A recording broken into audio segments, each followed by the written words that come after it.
नमस्कार दोस्तों, मैं आज आपके सामने एक विषय लेकर आई हूँ जिसके बारे में हम थोड़े सी डिटेल में चर्चा करेंगे। वो विषय है हमारा NEP। What do you mean by NEP? NEP means national education policy, राष्ट्रीय शिक्षा पॉलिसी। यानी जो जब से हमारा देश आजाद हुआ है, लगभग ये तीसरी बार है कि हमारी शिक्षा नीति में चेंजेस किए गए हैं। सर्वप्रथम सबसे पहले 1968 में नेशनल एजुकेशन पॉलिसी में चेंजेस लाए गए थे। उसके बाद 1986 में चेंजेस लाए थे और 1986 के चेंजेस को ही थोड़ा सा मॉडिफाई किया गया था 1992 में। इस तरह से अभी तक 74 साल में 2 बार शिक्षा नीति में बदलाव किया गया था और अब हमारी सरकार ने अब चेंजेस किए हैं। अब कहने के मतलब से अभी तुरंत की तुरंत किया है ऐसा नहीं है। 2019 में इसका सार्वजनिक ढंग से HRD का जो पोर्टल है उस पर इसके पॉइंट्स और ड्राफ्ट जो रफ ड्राफ्ट था वो डाला गया था और लगभग 125 लोगों की राय भी इस ड्राफ्ट को बनाने में काम आई गई है। और जब ये ड्राफ्ट रफली तैयार हुआ और 31 जुलाई को ये HRD के पोर्टल पर आया तो ये 66 पन्नों का ये ड्राफ्ट है जो रफली मेन जो पॉइंट्स है नेशनल एजुकेशन पॉलिसी के वो उसमें है। वैसे अगर आप देखा जाए तो नेशनल एजुकेशन पॉलिसी के लगभग 300 पेज है जो कि अब तक के HRD मिनिस्टर की जो पोर्टल है उस पर आ चुके होंगे। चलिए मैं एक आम पब्लिक को उनकी सिंपल भाषा में कोशिश करती हूँ कि क्या है ये नेशनल पॉलिसी और हम और आपके बीच में ये कैसे इफेक्ट करेगी, कैसे काम करेगी, इस पर थोड़ा सा प्रकाश डालना चाहती हूँ। देखिए, जो हमारा पहला एजुकेशन सिस्टम था वो था 10+2। आपने हमने या अभी हमारे बच्चे जो कई हैं जो पढ़ के निकल चुके हैं उन्होंने 10+2 का किया था। What is 10+2? 10 मतलब फर्स्ट से लेकर के 10 तक का एक प्रॉपर सिलेबस होता था। यानी हिंदी, इंग्लिश, मैथ, संस्कृत या मराठी, SST जो भी 6 सब्जेक्ट होते थे वो सब्जेक्ट एक जैसे पैटर्न से फर्स्ट, सेकंड, थर्ड, फोर्थ ऐसे 10 तक चलते थे। और उसके बाद में 10 का बोर्ड एग्जाम लिखने के बाद में उनको एक स्ट्रीम चुननी पड़ती थी कि बच्चा साइंस में जाना चाहता है, आर्ट्स में जाना चाहता है या कॉमर्स में जाना चाहता है। ये था हमारा पहला पैटर्न। अब इस पैटर्न में, नए पैटर्न में बहुत ही अच्छे चेंजेस यहाँ किए गए हैं। जैसे कि आपने हमने 3 इडियट पिक्चर्स देखी होगी, उस पिक्चर में यही बताया गया है कि बच्चे को जो पसंद है वो करने दीजिए। तो इसका हमको पूरा फायदा हमारी न्यू पॉलिसी में मिलेगा। कैसे? देखिए, हमारा जो पैटर्न है वो 5+3+3+4 है। दैट मीन्स ये जो शुरुआत के जो 5 साल है इसको हम फाउंडेशन स्टेज भी कहेंगे। ये बच्चों का फाउंडेशन बनाएगा। तो ये जो शुरुआत के साल है इसमें nursery, KG1, KG2, first, second, ये 5 साल आएंगे। अब आपको लगेगा कि नर्सरी, KG1, KG2 सभी पढ़ते हैं, ऐसा नहीं होता है। सरकारी स्कूलों में एडमिशन पहली क्लास से होता है। इस पॉलिसी के माध्यम से अब सरकारी स्कूलों में भी बच्चों को अनिवार्य होगा 3 साल की उम्र से नर्सरी, KG1, KG2 पढ़ना, ताकि बच्चों का फाउंडेशन मजबूत हो जाए।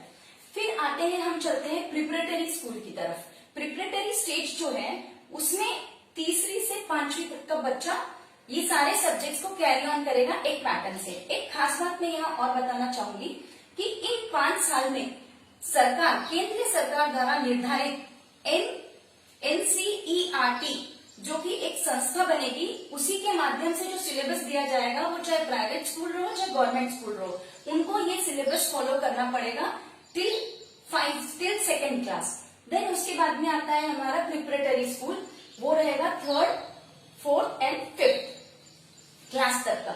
उसके बाद में आता है हमारा मिडिल में रहेगा 6 to 8। इसकी खास बात क्या है, जैसे इन क्लासेस में जिन बच्चों को एक्स्ट्रा इंटरेस्ट है पेंटिंग में, एक्स्ट्रा इंटरेस्ट है जैसे क्ले में, जैसे गणेश जी वगैरह बनते हैं क्ले मॉडलिंग में, तो उन बच्चों की वो स्किल को भी डेवलप किया जाएगा। ये जरूरी नहीं है कि थियोरी के सब्जेक्ट ही पढ़ना है, वो बच्चे अब अपने थियोरी के सब्जेक्ट के साथ साथ में ऐसा भी कुछ क्रिएटिव सब्जेक्ट लेकर पढ़ेंगे और उसके मार्क्स भी मिलेंगे उनको। देन उसके बाद में आता है सेकेंडरी स्कूल, जो हमारा यहाँ 10th खत्म होने के बाद में स्ट्रीम ओपन होते थे 2 साल के, वो अब 9th से शुरू होंगे। 9th क्लास से हमारा सेकेंडरी स्कूल स्टार्ट होगा। इसका सबसे बड़ा फायदा मैं आपको बताती हूँ। इसका सबसे बड़ा फायदा ये होगा 9th क्लास से बच्चों को सब्जेक्ट्स के साथ साथ वो चूज कर सकते हैं अपने मनपसंद कोई भी एक एक्टिविटी। फॉर एग्जाम्पल, अगर बच्चे को साइंस पढ़ना है और उसके लिए वो साइंस टफ है, तो यहाँ पर बच्चों को 2 ऑप्शंस रहेंगे, standard science and advance science. जैसे कि maths, standard maths and advance maths, वो दोनों में से एक चूज कर करके उस हिसाब से अपनी पढ़ाई कर सकता है। फॉर एग्जाम्पल, सपोज समझिए एक बच्चे ने 9th में साइंस लिया, साइंस का एडवांस कोर्स ले लिया और उसको बाद में पता चला कि यार I am not fit for this, तो वो अगले साल 10th में अपनी जो सब्जेक्ट है साइंस की जगह पर वो एसएसटी ह्यूमैनिटीज का कोई भी टॉपिक उठा करके पढ़ सकता है।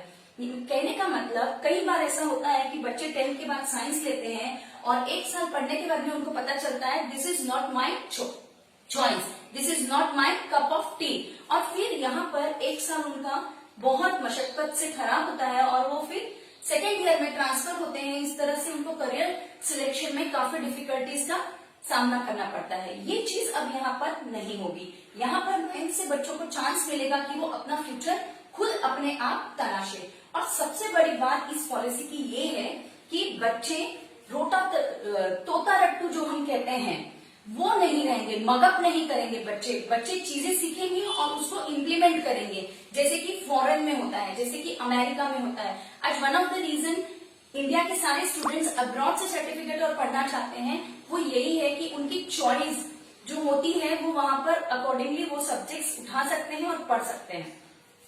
एक मेजर बात मैं आपको ये कहना चाहूंगी, ये जो 3 स्ट्रीम यहाँ पे बनती है, कॉमर्स, साइंस एंड ह्यूमैनिटीज, अब ये स्ट्रीम्स यहाँ पर आकर के बंद हो जाएगी। यानी जो कहते हैं कि हार्ड डिविजन वो बंद हो जाएगा, ऐसी स्ट्रीम नहीं रहेगी।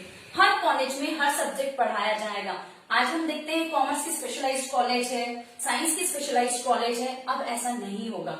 अब बच्चे हर कॉलेज में हर सब्जेक्ट बच्चों को पढ़ाया जाएगा उनकी चॉइस के हिसाब से। अब ये 3, अब सबसे इम्पोर्टेंट है, पेरेंट्स के दिमाग में बात चलती है कि बोर्ड एग्जाम्स का क्या, ज्यादातर पेरेंट्स की सोच यही होती है बोर्ड एग्जाम्स डेफिनेटली होंगे 10th में और 12th में, जैसा कि बताया गया है उस 66 के पेज में।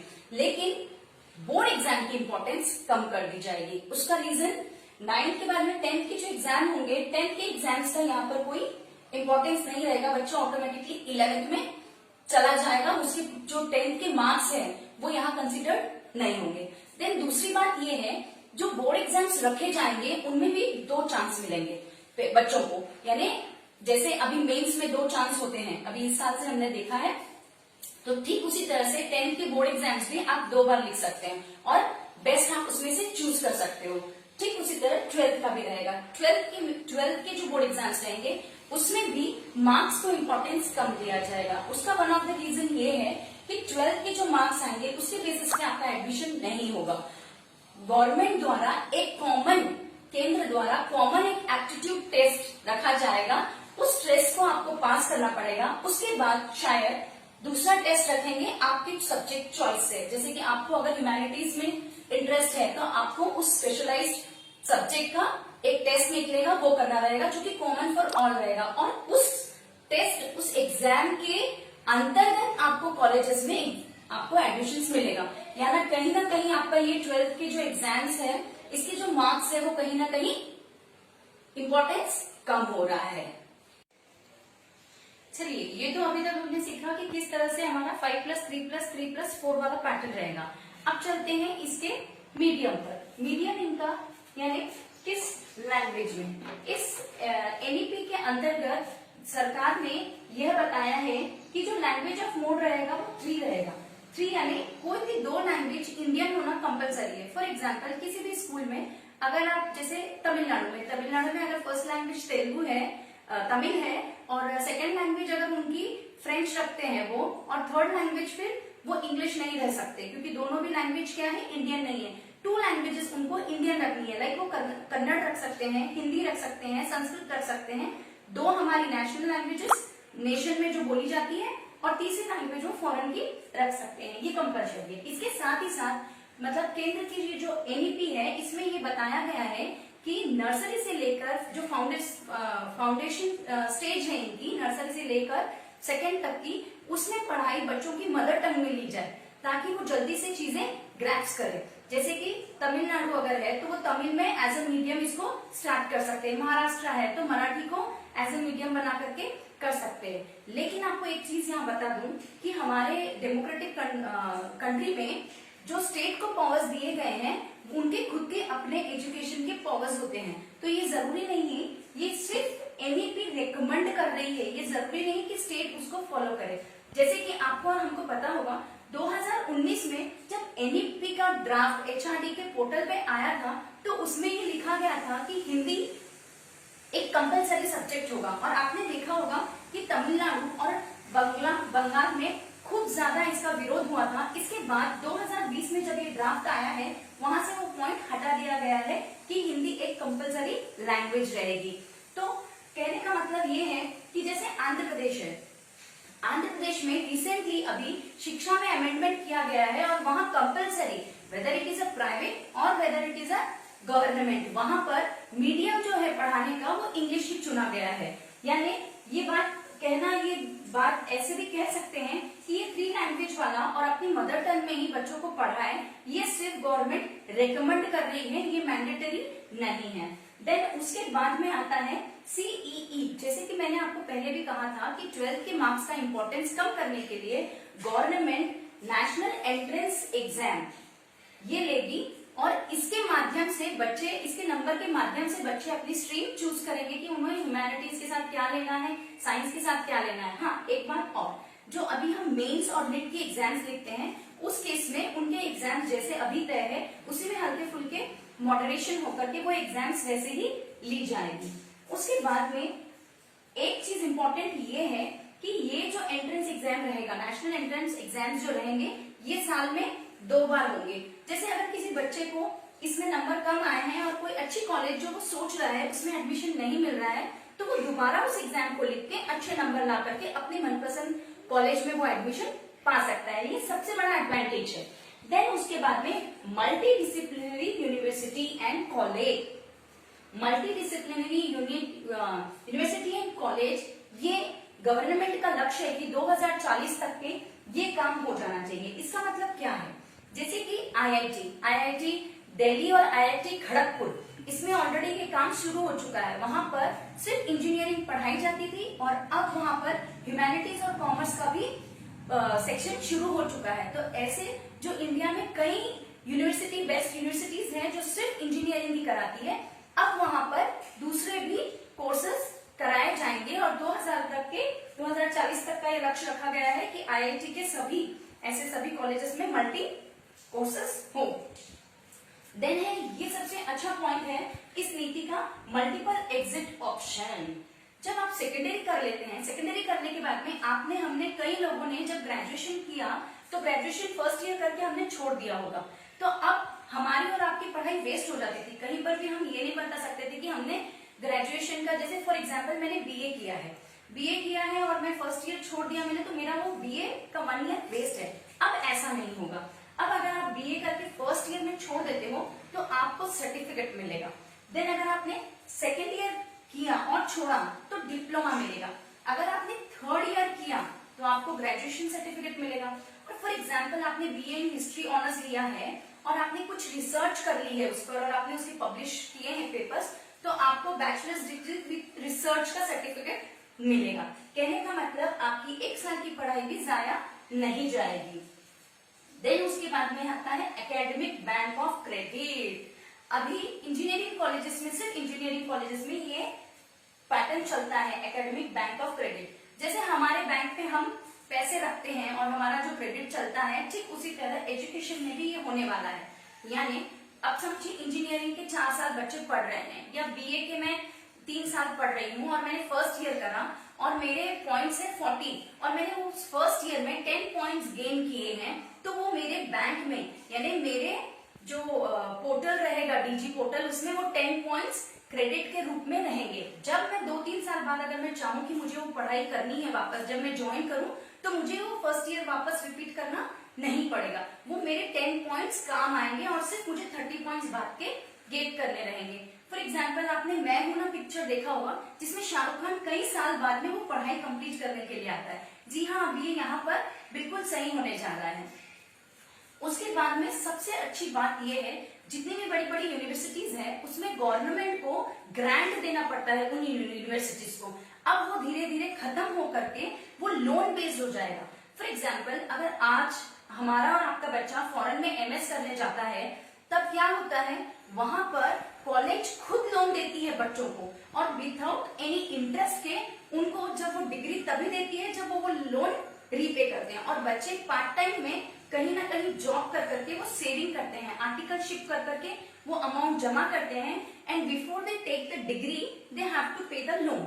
यानी बच्चे को खुद को लोन लेना है और उसको चुकाना है। तो ये एक बहुत अच्छा तरीका है।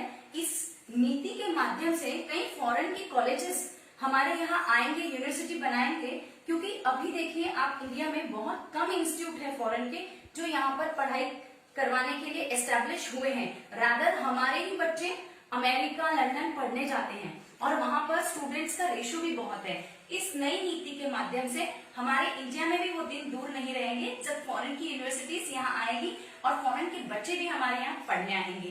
तो ये था मेरा आज का एक्सप्लेनेशन नेशनल एजुकेशन पॉलिसी का। आपको मेरा ये वीडियो कैसा लगा, शेयर करें, पसंद आया हो तो लाइक करें, शेयर करें, कमेंट करें, ताकि मैं ऐसे कई मुद्दे जिन पर बहुत आसानी ढंग से समझा सकूं, मुझे एनकरेजमेंट मिले और मैं नेक्स्ट वीडियो के साथ आपके साथ प्रेजेंट हूं। तो दोस्तों, हमने अभी समझा क्या है नेशनल एजुकेशन पॉलिसी को। मुझे नहीं लगता कि इसमें कोई खामियां हैं। जिस तरह से इस ड्राफ्ट को लाया गया था और लोगों ने ट्विटर पे एक ट्रेंड चलाया था #rejectNEP, तो मेरा एक ही सवाल है लोगों से या अपोजिशन वालों से या जो भी ये सब कर रहे हैं, आप राष्ट्र हित में काम करिए। अगर आप विरोध भी करना चाहते हैं तो सबसे पहले एनालाइज इट देन क्रिटिसाइज। बिना एनालिज्म के आप अगर क्रिटिसाइज कर रहे हो तो आपकी बात भी कौन मानेगा। पहले एनालाइज करिए फिर क्रिटिसाइज करिए, माइंड इट। सो पब्लिक आजकल इतनी बेवकूफ नहीं है, जो आप कहेंगे वो मानेगी, वो एनालाइज करेगी और फिर ही क्रिटिसाइज कराएगी। So thank you for listening me so much. Thank you everyone.